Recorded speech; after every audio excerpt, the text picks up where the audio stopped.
Olá, sejam bem-vindos à segunda temporada da série O Grande Conflito. Na primeira temporada, exploramos a história do cristianismo desde a destruição de Jerusalém, no ano 70, até o início da Reforma Protestante com Martinho Lutero. Fizemos uma viagem por vários países como Israel, Itália, República Tcheca, Inglaterra e Alemanha. E então, estão preparados para seguirmos juntos nesta grande aventura? No episódio de hoje faremos uma pausa na narrativa de Martinho Lutero para nos concentrarmos aqui, na Suíça, examinando a vida de outro reformador, Ulrico Zwinglio. Apresentaremos os marcos fundamentais da trajetória de Zwinglio, salientando semelhanças e diferenças cruciais entre a reforma aqui na Suíça e na Alemanha. Qual terá sido o impacto da Bíblia na vida de Zwinglio?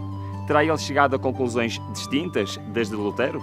Como se desenrolou o seu processo de conversão?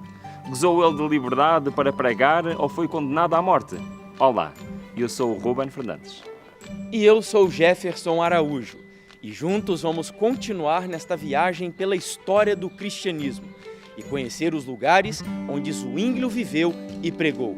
Começa agora mais um episódio desta série sobre o grande conflito entre o bem e o mal.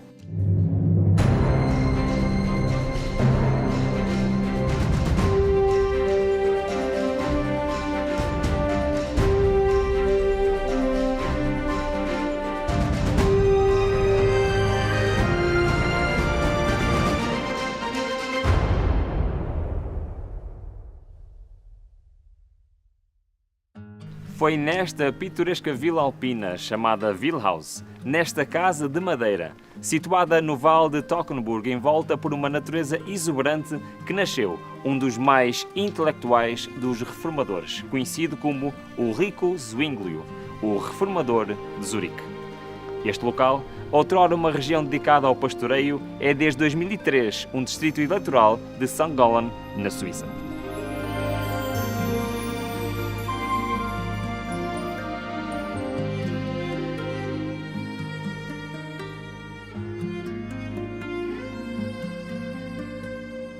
Contemporâneo de Martinho Lutero, Zwinglio nasceu apenas 6 semanas depois de Lutero, a 1 de janeiro de 1484.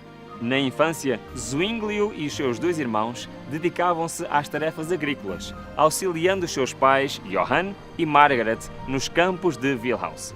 O seu pai não era apenas um camponês de sucesso, mas também um líder estimado na comunidade. Logo, reconheceu o potencial intelectual e a inclinação académica do jovem Ulrico. Movido por essa percepção, o seu pai decidiu enviá-lo aos 8 anos de idade para receber educação formal sob a tutela do seu irmão Bartolomeu, um membro do clero que exercia a função de decano em Wesen. Aos 10 anos, dando continuidade à sua formação, Bartolomeu encaminhou Ulrico para a escola San Teodoro, em Basileia. Foi lá que o promissor estudante se aprofundou no latim, no grego e na música. Aos 13 anos, Zwinglio foi encaminhado para a mais prestigiada escola de latim na Suíça, situada em Berna. Nesse ambiente acadêmico rigoroso, ele mergulhou no estudo dos autores gregos e dos clássicos romanos, ampliando significativamente seu horizonte intelectual. Em paralelo ao seu desenvolvimento acadêmico, Zwinglio começou a desenvolver uma visão religiosa completamente singular.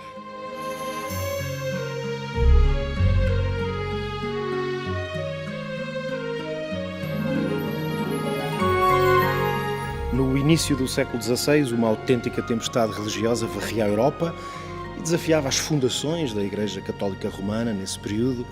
E neste cenário turbulento, enquanto Martinho Lutero agitava a Alemanha e João Calvino semeava aquele rigor reformador em Genebra, a Suíça também testemunhava o surgimento de uma figura singular, Ulrico Zwinglio, que se tornaria um dos pioneiros do movimento protestante e ajudaria a moldar o rosto do cristianismo na cidade histórica onde nos encontramos neste momento, Zurique. Zwinglio cresceu numa família numerosa, foi o terceiro de 8 filhos. O seu pai era um homem de uma posição respeitada, a família era bem vista na comunidade, mas ele destacou-se sobretudo por apoiar a educação dos filhos, o que era uma realidade relativamente incomum numa sociedade que era sobretudo agrária, como esta, que era a do final do século XV na Suíça. E a verdade é que isso veio a ter um papel muito relevante no que viria a ser a obra de reforma do seu filho. Porquê? Porque desde cedo Zwinglio demonstrou uma inteligência notável e um desejo por conhecimento que era muito acima da média.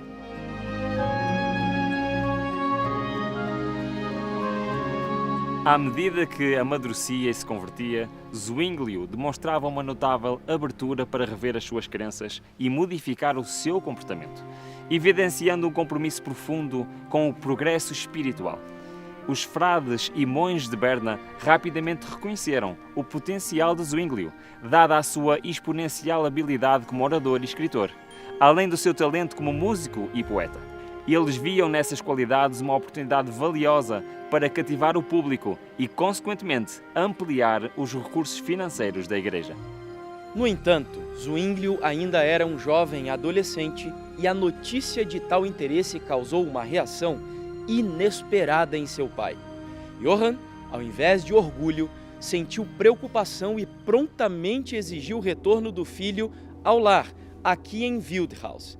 Semelhante ao pai de Lutero, Johann não desejava que Zwinglio enveredasse pelo caminho do monasticismo.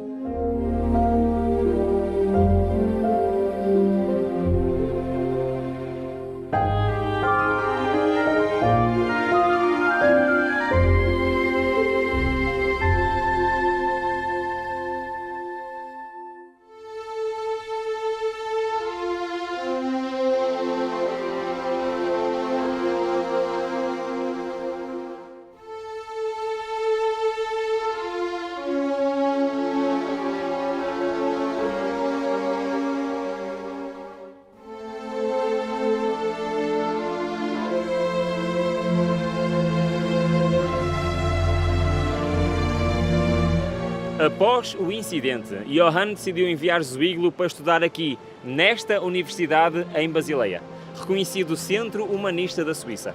Já entre 1500 e 1502, Zwinglio aprofundou os seus estudos na Universidade de Viena, na Áustria. Depois, regressou novamente para aqui, para Basileia, onde obteve o título de mestre em artes. Foi neste período que Zwinglio encontrou a figura mais influente no seu percurso, Thomas Wittenbach, seu professor de teologia grego e hebraico. Para Zwinglio, Wittenbach desempenhou um papel semelhante ao de Staupitz para Martinho Lutero, ao revelar-lhe Jesus Cristo e o verdadeiro perdão dos pecados por meio das Escrituras. Em 1506, Zwinglio foi ordenado padre e nomeado sacerdote de Glarus, aqui em Basileia. Ele empenhou-se em buscar todo o suporte necessário para pregar a palavra de Deus de maneira fiel, e foi através desses estudos que o seu processo de conversão se intensificou progressivamente. Ele defendia que a Bíblia é clara e autoexplicativa, capaz de iluminar e humilhar a alma a tal ponto que ela se esvazia e se abre para Deus. E neste momento recebe o conforto da graça e da salvação. Na sua época, era frequente os sacerdotes envolverem-se em práticas sexuais impuras e proibidas. Contudo, ao estudar as epístolas de Paulo, Zwinglio compreendeu que a exigência do celibato não tinha fundamento nas Escrituras e era a raiz de muitos pecados. Profundamente arrependido, adotou a castidade com base nesse novo entendimento, até que em 1524 casou-se com Anna Reinhardt, uma jovem viúva. Deste matrimônio nasceram 4 filhos.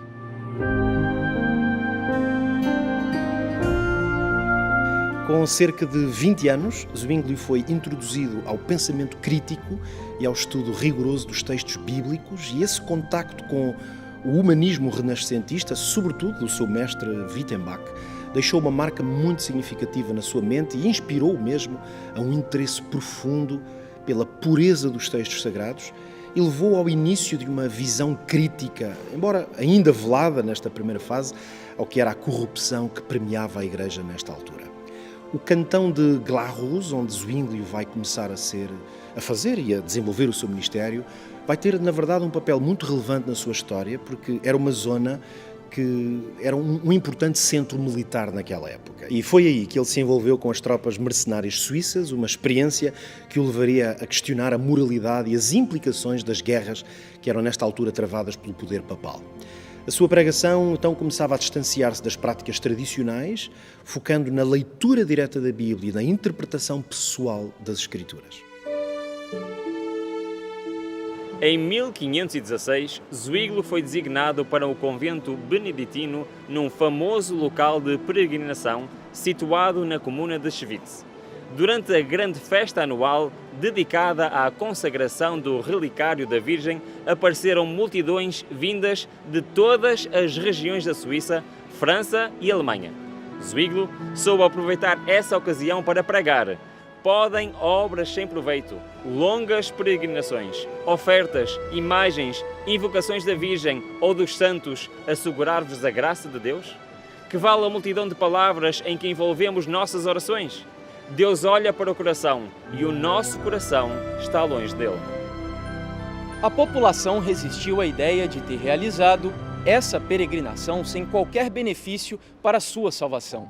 No entanto, um número considerável de peregrinos voltou para casa, divulgando a mensagem da salvação como um dom gratuito de Deus.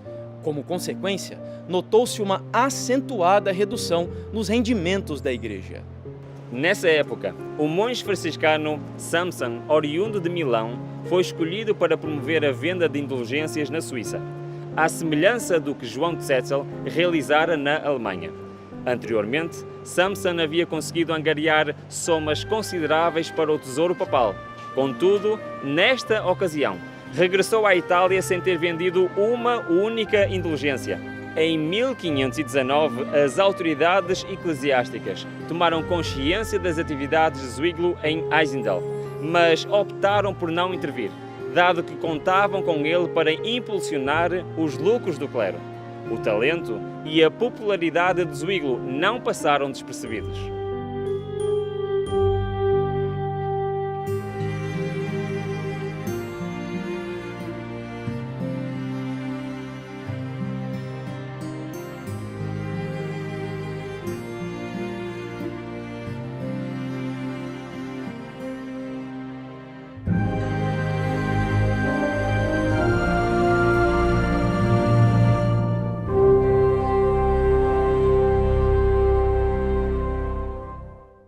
O Conselho Municipal de Zurique, a capital suíça com uma população de 7.000 habitantes, esperava que Zwinglio contribuísse para a revitalização da vida religiosa e da educação na cidade.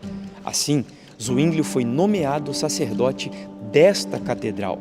No início do século XVI, Zurique, sendo um centro de relações internacionais da Suíça alemã, era a cidade que mais prosperava. Nesse tempo, Zwinglio dedicou-se a um estudo aprofundado do Novo Testamento que se estendeu por 4 anos. Então, em 1519, a carreira eclesiástica de Zwinglio deu um salto decisivo quando ele foi nomeado pregador do Grossmünster, em Zurique, precisamente neste espaço onde nos encontramos, que era a mais prestigiada igreja da cidade. Aqui em Zurique, Zwinglio encontrou o palco perfeito para as suas ideias, que nesta altura eram já assumidamente reformadoras. Influenciado pelas ideias de homens como o Erasmo de Roterdão, mas também outros humanistas, Zwinglio vai então começar a pregar sermões, sobretudo num estilo expositivo, ou seja, versículo a versículo, a partir do Novo Testamento. E essa abordagem direta e inovadora capturou a imaginação dos cidadãos de Zurique e esses sermões, podemos dizer que, de certa forma, estabeleceram as bases para a reforma que ele viria um pouco mais tarde a liderar. Em Zurique, o Grossmünster permanece como um símbolo da sua obra e da sua visão reformadora. A verdade é que Zwinglio não só transformou uma cidade, mas também ajudou a moldar o cristianismo moderno e pavimentou, por assim dizer, o caminho para uma nova era na fé, centrada na simplicidade e na pureza dos ensinamentos bíblicos. Os líderes eclesiásticos não estavam interessados nos seus sermões, mas sim na sua capacidade de persuasão. A missão deles era aumentar a arrecadação de fundos nas missas e em todas as cerimónias eclesiásticas, o que, ironicamente, contrariava os resultados que Zwinglio havia alcançado em Einsiedeln. Zwinglio expressou gratidão e esclareceu que o seu ministério seria dedicado a ensinar integralmente o Evangelho e a vida de Cristo ao povo. E foi exatamente assim que Zwinglio procedeu. Ele tinha o cuidado de revelar a verdade gradualmente, à medida que os fiéis estavam preparados para compreender, e de forma natural substituir as crenças errôneas pelos ensinamentos de Cristo. Daqui desse púlpito, Zurique transformou-se num epicentro religioso de grande importância na Europa, aliando-se a Wittenberg na resistência contra Roma, que persistia em lucrar sobre o pecado, comercializando o perdão. Enquanto isso, os reformadores suíços e alemães denunciavam o pecado e proclamavam Jesus Cristo.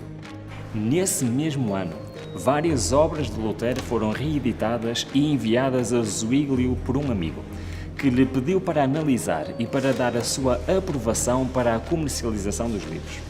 Zwinglio respondeu: "Se Lutero prega a Cristo, ele faz o que eu estou a fazer." Ambos chegaram às mesmas conclusões principais: só as Escrituras como regra da fé, e só Jesus Cristo como Salvador, e só a fé. Zwinglio disse que o facto de ter chegado à mesma conclusão que Lutero mostrava que o Espírito de Deus é coerente e disse: ensinamos a doutrina de Cristo com tal uniformidade. Mesmo se Lutero se tornou uma fonte de inspiração, a verdade é que a reforma de Zwinglio teve diferenças dos movimentos de Lutero e de Calvino, até em alguns aspectos importantes. Onde Lutero focava a sua atenção na justificação pela fé e Calvino na predestinação, Zwinglio vai enfatizar o retorno a um cristianismo apostólico, de mais pureza, capaz de despojar-se de tradições, de cerimónias que, na sua visão, eram responsáveis por uma fé que estava cada vez mais corrompida. Em 1522, um evento que ficou conhecido como o Comer das Salsichas marcou simbolicamente o início da reforma aqui em Zurique.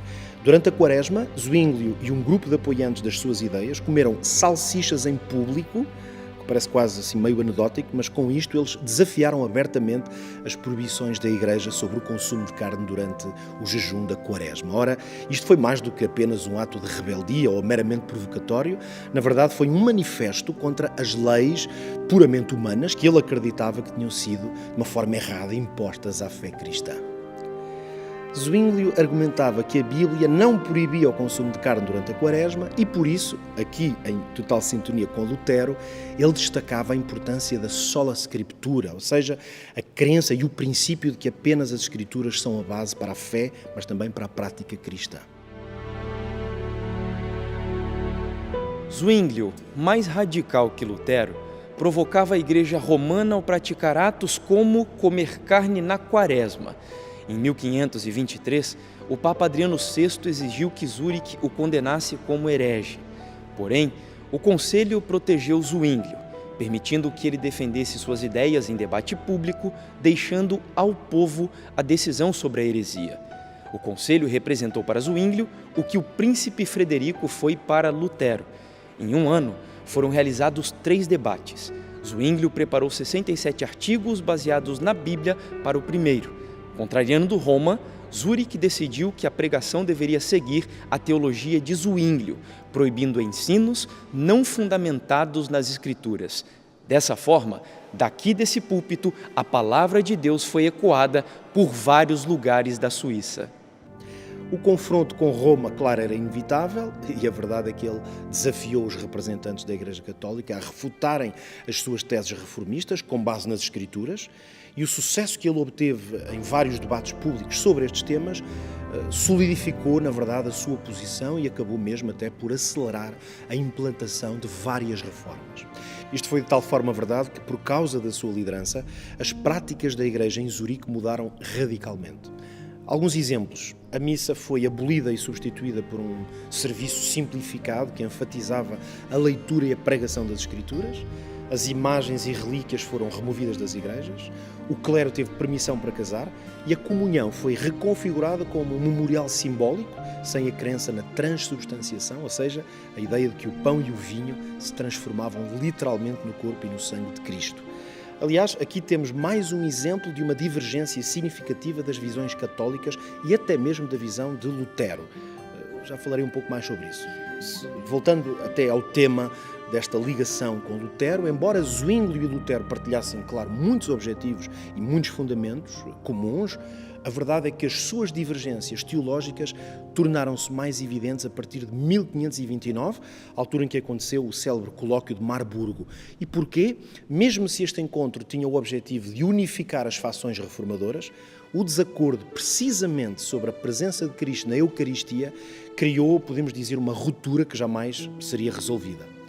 Enquanto Lutero mantinha a ideia de que Cristo estava presente, e agora vou citar, Lutero dizia em, com e sob o pão e o vinho, Zwinglio defendia uma visão que nós podemos chamar de memorialista, ou seja, a ideia de que a ceia do Senhor era apenas uma lembrança simbólica do sacrifício de Cristo. Ora, em 1526 ele escreveu uma obra precisamente chamada Eucaristia, breve tratado, onde Zwinglio escreveu esta frase: a ceia do Senhor é um sinal de que somos membros do corpo de Cristo, portanto, é um memorial, não uma transubstanciação.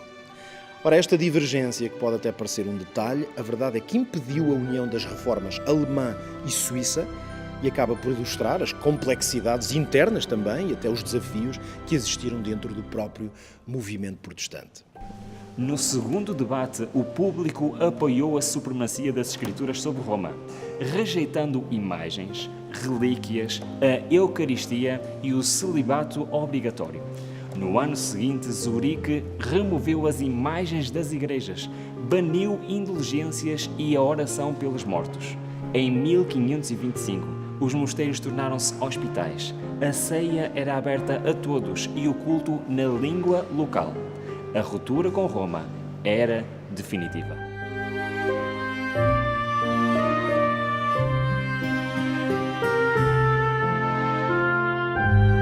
Em 1525, Zwinglio assumiu a liderança da educação em Zurique ao fundar uma escola bíblica aqui. As aulas começavam com uma oração e prosseguiam com a leitura de capítulos em latim, hebraico e grego, seguida de interpretação em alemão. A instituição contribuiu para elevar o nível do conhecimento religioso, formando sacerdotes protestantes aqui na Suíça e além. Desde 1516, Zwinglio esteve ao lado de soldados em batalhas entre os protestantes e católicos como capelão. Em 1529, propôs um tratado em Kappel buscando liberdade religiosa e igualdade legal entre católicos e protestantes, mas enfrentou oposição. Em 1531, diante do Grande Conselho, lamentou a negligência aos seus avisos sobre os perigos para a Confederação. Desiludido, prometeu permanecer fiel à sua causa até o fim. E assim foi, na Batalha de Kappel, enquanto consolava um soldado moribundo. Zwinglio foi fatalmente ferido.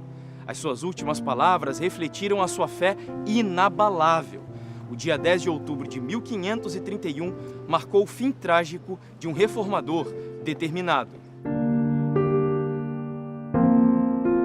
Além destes confrontos mais teológicos, a vida de Zwinglio também foi marcada por conflitos políticos e até militares.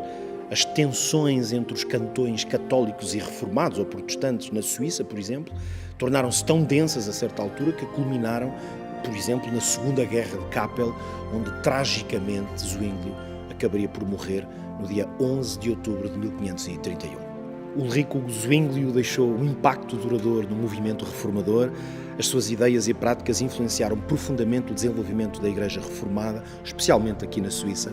A ênfase na autoridade das Escrituras, a simplificação do culto e a visão memorialista da Eucaristia são alguns dos mais importantes legados que Zwinglio deixa e que ecoam, até hoje, na verdade, em muitas tradições protestantes.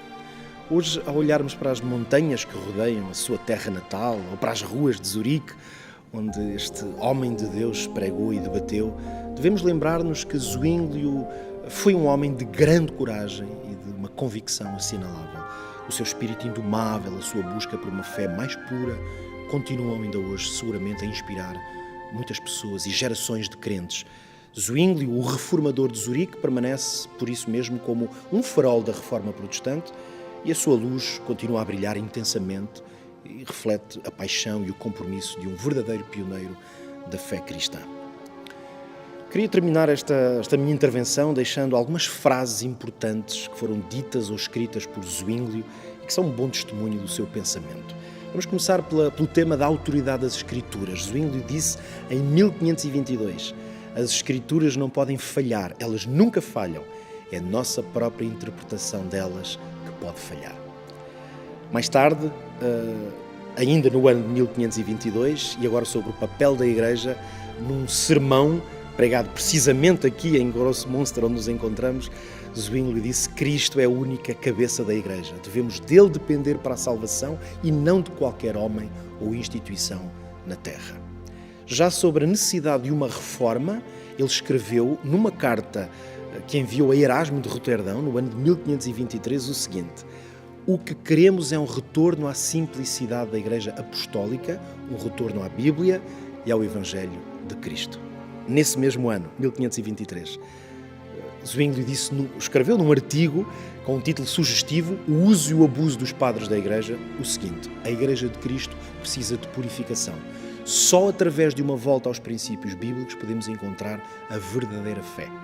Ainda um outro tema sobre a idolatria, um tema também muito importante nos seus ensinos. Num sermão que pregou em 1523, ele disse: todas as imagens e símbolos que desviam a atenção de Cristo e da sua palavra são formas de idolatria. E finalmente, sobre a fé, a prática cristã, Zwingli escreveu em 1525 esta frase fortíssima: a fé verdadeira não é apenas crença, mas viver de acordo com a vontade de Deus revelada nas Escrituras.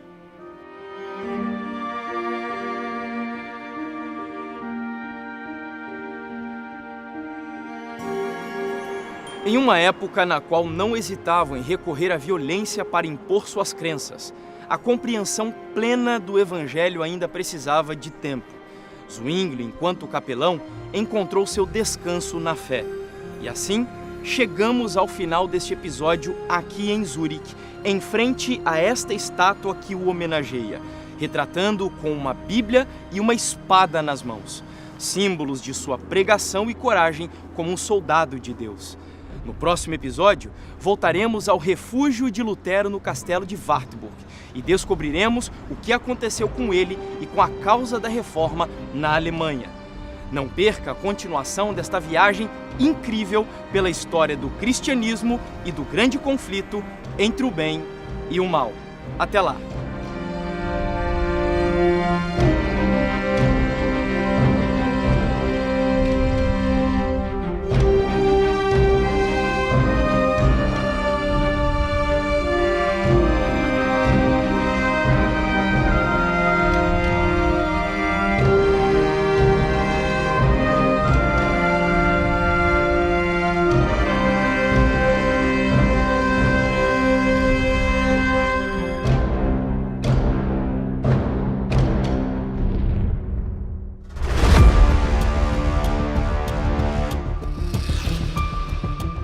Martinho Lutero dedicou-se com fervor à tradução do Novo Testamento do grego para o alemão. A fé do povo desviou-se dos rituais supersticiosos e das tradições humanas, ancorando-se unicamente na palavra de Deus. O estudo das Escrituras transformou o povo, libertando-os da ignorância e da degradação.